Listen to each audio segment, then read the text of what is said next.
Encore un mot. Le but de cet audio est de nous faire trouver le moyen d'être remplis de l'Esprit. Remarquons bien que c'est pour convaincre le monde de péché que l'Esprit vient demeurer en nous. Je vous l'enverrai et il convaincra le monde. Offrez-vous donc à lui pour sentir et porter les péchés de ceux qui vous entourent. Prenez à cœur les péchés du monde autant que les vôtres.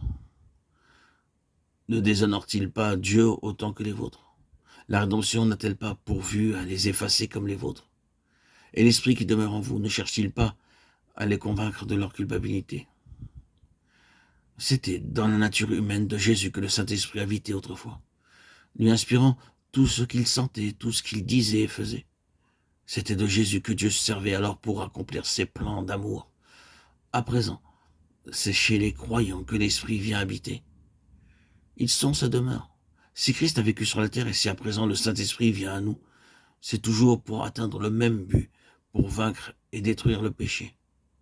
C'est là le but du baptême du Saint-Esprit et de feu. C'est pour que le monde soit convaincu de péché, qu'il soit affranchi du péché, par le moyen des croyants. Rapprochez-vous du péché du monde, traitez-le avec l'amour des croyants, avec l'amour et la foi de Jésus-Christ, en secourant ceux qui en ont besoin. Prouvez la réalité de votre foi en Christ en agissant comme lui, et le Saint-Esprit convaincra le monde de son incrédulité.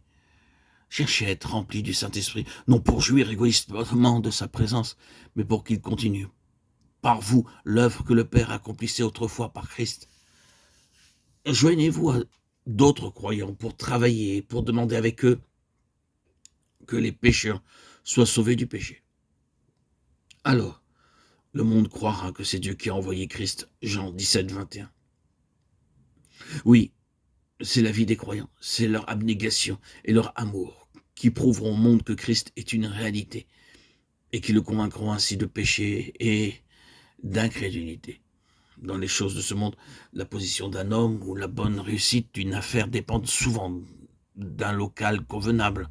Quand le Saint-Esprit trouve le cœur du croyant prêt à le recevoir, prêt à adopter les vues de Dieu sur le péché et à compter sur la puissance de Dieu pour racheter le pécheur, il peut se servir de lui pour faire son œuvre.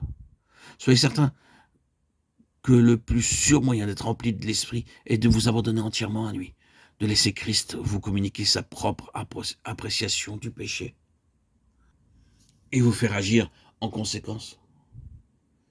C'est en se sacrifiant lui-même qu'il a ôté le péché, et c'est par l'Esprit éternel qu'il l'a fait. L'Esprit veut à présent être en nous, ce qu'il a été en lui, ce qu'il a opéré en lui. Il veut en quelque mesure le faire en nous aussi.